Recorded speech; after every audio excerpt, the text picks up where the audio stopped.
ค่ะกราบสวัสดีFCทั้งช่องของสงกรานต์นะคะมื้อนี้จะมีแนวทางตำล่าวของพอประสงค์ออกน้ำมาฝากค่ะ ในวันที่5สิงหาคม69เป็นวันพุธนี้นะคะมื้อคืนนี้วันที่4นะคะสิงหาคม69ของเพิ่นจับคู่กับพวกเขาคือเก่าล่ะค่ะพี่น้องแต่ว่าเลขในตารางเพิ่นบ่พลาดอีกคือเก่าค่ะในตารางเพิ่นก็กอดข้อกันมา7887พี่น้องเอ้ยนี่ค่ะแต่ว่าจับคู่เลขวิ่งกับบ่เข้านะคะอย่าเผลออย่าพลาดเนาะพี่น้องอย่าเผลออย่าพลาดถ้าบ่มักที่พอจับให้ก็จับเอาเด้อค่ะในตารางเพิ่นบ่พลาดจะพลาดงวดหนึ่งกับมาเข่านะคะจะรุดงวดหรือว่า2งวดก็จะมาเข่านะคะเลขในตารางเพิ่นในมื้อนี้นะคะพอจะแก้มือให้เฮาเป็นตัวใดนะคะพอจะแก้มือให้เฮาเป็นตัวใดเฮาไปรับชมรับฟังกันได้เลยค่ะฮัลโหลพ่อสวัสดีค่ะครับสวัสดีครับยายมาเอาตำลาวคือเก่านั่นล่ะตำลาวก็กอดข้อกันพ่อบ่อยคือเก่าอยู่ในตารางนั่นพ่อ78พ่อคือบ่จับหาย โอ้ยเดี๋ยวได้เลยเนาะยาย จับบ่ฮอด จับตัวหนึงก็ยังตัวหนึงจับตัวหนึงก็ยังตัวหนึงยังค่ะมันก็จักสิเป็นตัวใดคือว่าล่ะว่าเนาะนะผมยังจะเก็บหาเท่านั้นเนี่ยค่ะก็บ่มาให้เฮาซะจังได๋ยังไปเก็บ8จังซั่น8ก็มาได้มาดีนี่ล่ะเนาะพ่อเนาะ8นี่มันมันมันหลอกยังดีมากอีกคนเนี่ยเออมื้อนี้ยังสิมาอีกค่ะมันหลอกดีมากอีกคนละมื้อนี่เอาค่ะพ่อเอาเลยเลขในตารางเฮาเลยมี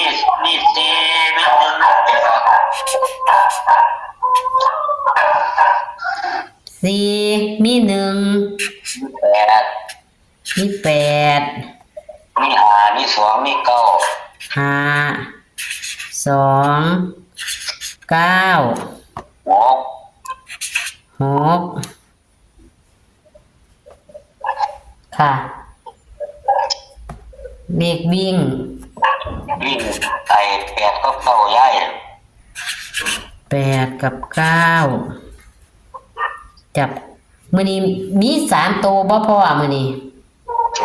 เมื่อนี่ค่ะถามเบิ่งซื่อๆดอกมื้อนี่สิให้จักครูอยู่จักครูสองครูอยู่เพราะว่ามันจะได้จัดถูกนะค่ะค่ะเขียนกระดาษมันสิได้จัดถูกค่ะจับครูเลยพ่อจับครูก็มี81 82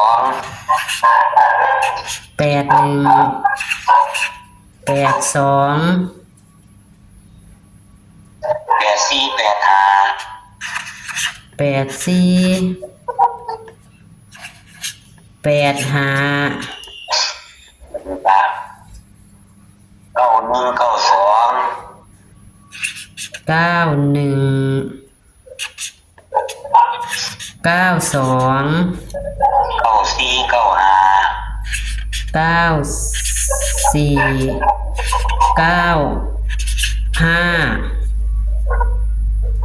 อันนี้ก็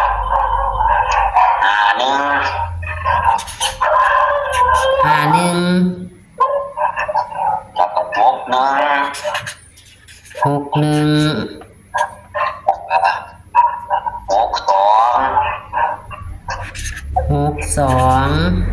ก็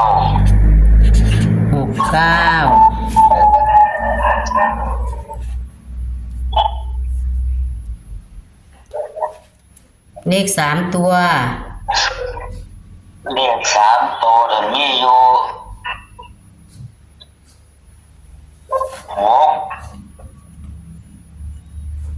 5 6 8 5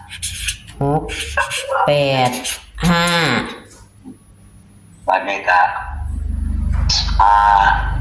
584นั่นละ ค่ะ ผมมองไงล่ะ ค่ะ เลขดับ เลขดับ3443 ครับ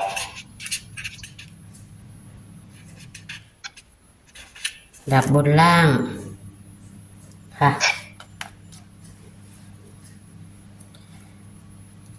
เลขวิ่งนี้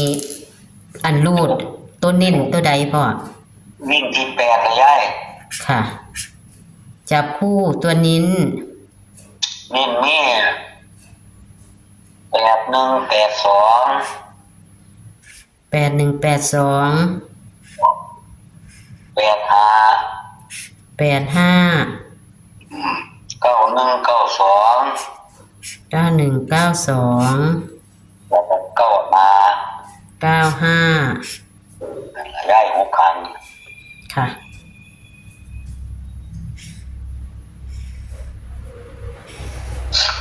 มันนี่มีกันเบิ้ลบ่พ่อ การเบิ้ลเนื้อยายการเบิ้ลมี9966เด้อ 99966ค่ะ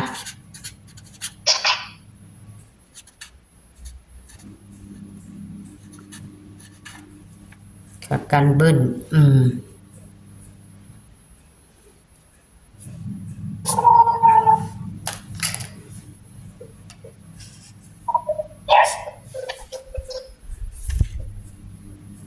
เลขดับ34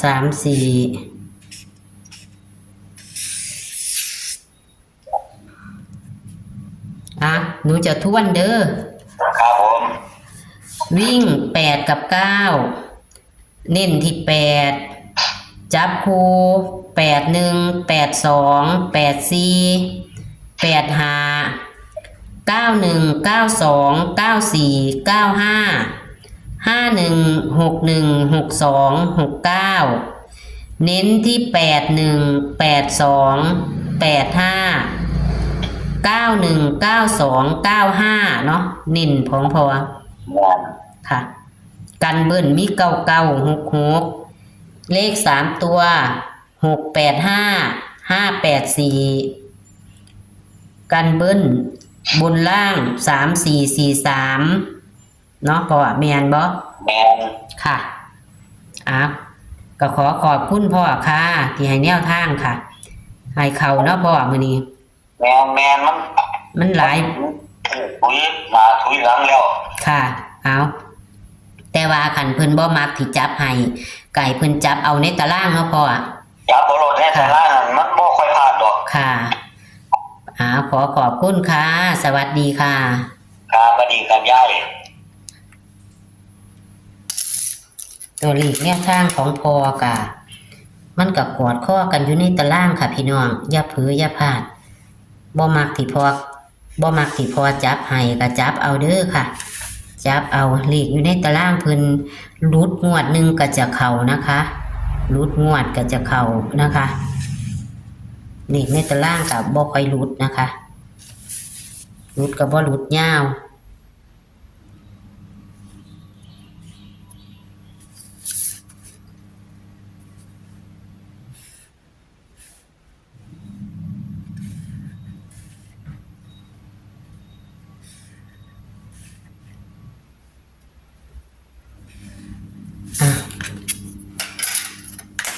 เพราะว่ามันกอดข้อกันมาอยู่เนาะพี่น้อง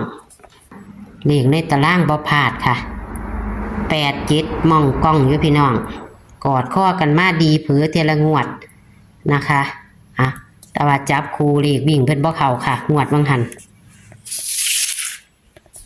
นี่ค่ะวันที่5เด้อเห็นบ่ค่ะตัวเลขเพิ่นหลายก็เลยได้เขียนแบบนี้เด้อค่ะพี่น้องมันจะตัวน้อยแน่เอาแคปหน้าจอเด้อค่ะไปขยายเบิ่งเอาเด้อพี่น้องแคปหน้าจอแล้วก็สามารถขยายเบิ่งเอามือคลี่ออกพี่น้องเพราะว่า เพิ่นให้หลายหางเฮาบ่สามารถจะเขียนตัวใหญ่ได้นะคะให้หลายหางเฮาบ่สามารถจะเขียนตัวใหญ่แต่ว่ากะเทียมันเข้าบนรางเนาะตะกี้ของเพิ่นเข้าบนรางดีพี่น้องแต่อย่าเผลออย่าพลาดเด้อค่ะกันเบิ้นก็มี9966ค่ะเลขดับเพิ่นก็3443ค่ะพี่น้องดับยูนะคะบ่อยู่มือเดียวคือ80พี่น้องเลข3ตัว